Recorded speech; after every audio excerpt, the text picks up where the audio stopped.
Hi, welcome. It's Thursday, April 26th. It's great to be here today, and very exciting day in my household because actually my fellow author here on this blog, my daughter Heather, is flying in this afternoon for a visit. She'll be finishing up a final course at Bethel Seminary, and so I know Pam and I really look forward to having her stay with us. I also have something to say to you right off the bat, Heather, that you mentioned yesterday in your piece, and that is Mephibosheth, Mephibosheth, Mephibosheth.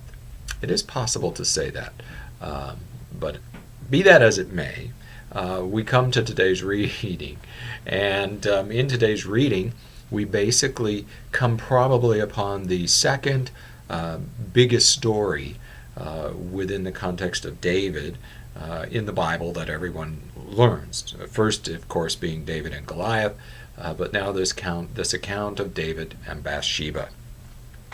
David obviously screws up big time here, and we all, of course, remember this story. But maybe what's most important right off the bat is to kind of walk through this process, because I think it fits James chapter 1, this whole business about, God doesn't force us to sin. We sin because we're tempted, and we let that temptation kind of linger, and the more it does, the more it gains control and hooks us, and ultimately, if it hooks us enough, it turns into action. And as we know, James tells us that in James 1 that if that action, that sin, continues and festers long enough, it can literally lead to death. And clearly in David's case, one thing beget another, and ultimately there was just a big mess, not only in his life, but on through. And what's interesting is we think it really began in one sense because he's wandering around on the roof of his palace and looks down and sees this woman bathing. It actually started before that. The first verse that we read today says, so it's the springtime, when kings are off to war. And the question really should be asked, well, why isn't David off to war? But maybe before we get there, why is springtime a good time to go off to war? I don't know if you thought about that. I thought I'd do a little checking, and the answer is pretty obvious, as you might be able to suspect. The fall and the spring are the best times to go off to war, number one, and basically it's because of the weather.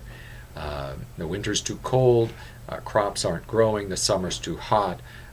Therefore, in the spring and in the fall, you have cooler temperatures, and also then you have crops growing, grasses for horses, and for warriors to feed off of as they travel and go off to battle. So those just happen to be the good times for fighting, I guess. I always thought spring was the time when love was in the air, but apparently it can also be love and war. Now, brings me back to this whole idea of, well, if spring was the time to go off to war, David's army is off to war. Where's David? David obviously decided he didn't need to go. He was just hanging out at the palace. And that kind of set the stage for the rest of the story. Here's a man who's used to being out there. And if he's not out there, now he's kind of lost. Now he doesn't know that rhythm that he's understood in his life on a regular basis, and he's kind of wandering around one evening, pacing, and ends up on the roof, and one thing leads to another. And we can certainly go into step by step all the mistakes he made in this story, but that's not really what I want to get to. The bottom line is he screws up big time, and not only does it affect him, but ultimately it's going to affect his descendants as well. But it brings me really to what I really wanted to share with you. I was trying to figure out, so what do we draw from all of this? Yes, we're sinful people. Yes, we make mistakes. But what I thought was interesting in this chronology today is that Psalm 51 is stuck right in the middle of it. And that's where I really would like to go just for a couple minutes with you today, because I think that's the heart of what our reading is all about today. So David, sin, makes mistakes, very much like us. What does he do about it? Where does he go? Psalm 51 shows us that David then yearns for the same thing that we yearn for, the same thing that is necessary in multiple facets of our lives, ultimately, and that's renewal. Right now, Pam and I in our house have been doing some updating this year. House is about 20 years old. There are a number of things in the house that need to be done. So there's some renewal that can go on there. In our families, there is renewal. With my mom's passing last fall, moving my dad to Florida has required some kind of process of renewal, of changing things up. As children grow old, get a driver's license, or move on to college, there's this renewal that needs to take place, this change, this recreation. As children get married, same thing happens. Even in our churches, worship can become mechanical and done by rote, and if it does, it needs to be renewed. I think spiritually, there's that deep-seated need for that renewal. That relationship with God sometimes gets out of kilter, and in this case with David, he has certainly set himself up apart from God's commands and is in need of that renewal, and he senses that. And Psalm 51 is all about him going to God and saying, I've screwed up. I am so sorry. I long, can you forgive me? I long for that time when we were together and everything was right. And we learned some things out of this process that I think are very important. Number one, in just about every case when it comes to renewal, there's a certain amount of pain that goes with it, a certain amount of work. It doesn't just happen. It's not easy many times, even though it's necessary. I think the other thing is that when it comes to sin, what we see here is that God's grace can overcome sin. Sin can't stand before God's grace. That whole process of grace, as Psalm 51 talks about, is about this washing and the cleansing that takes place, wiping away the sin, getting rid of it.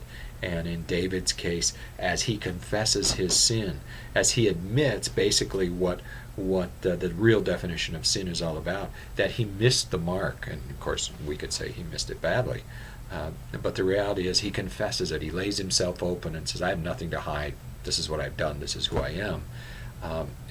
And he even goes further to say, can you forgive me? And then he says, restore to me the joy of your salvation. Lord, give me that joyful presence in my heart that I once had with you. And that's what grace does for us. If it can do it in David's life, it can certainly do it in our lives as well. And God has given us that way through his son Jesus. And so it doesn't matter where we're at or what we're doing or what the sin is. That renewal, that ability to, by grace, be cleansed and renewed is there. And that's what God has provided for us. That's our way out.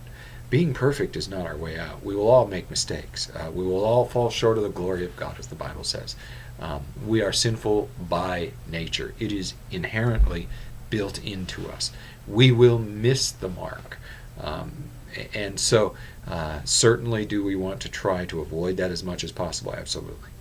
But God knows that we will miss the mark. That's why he sent Jesus.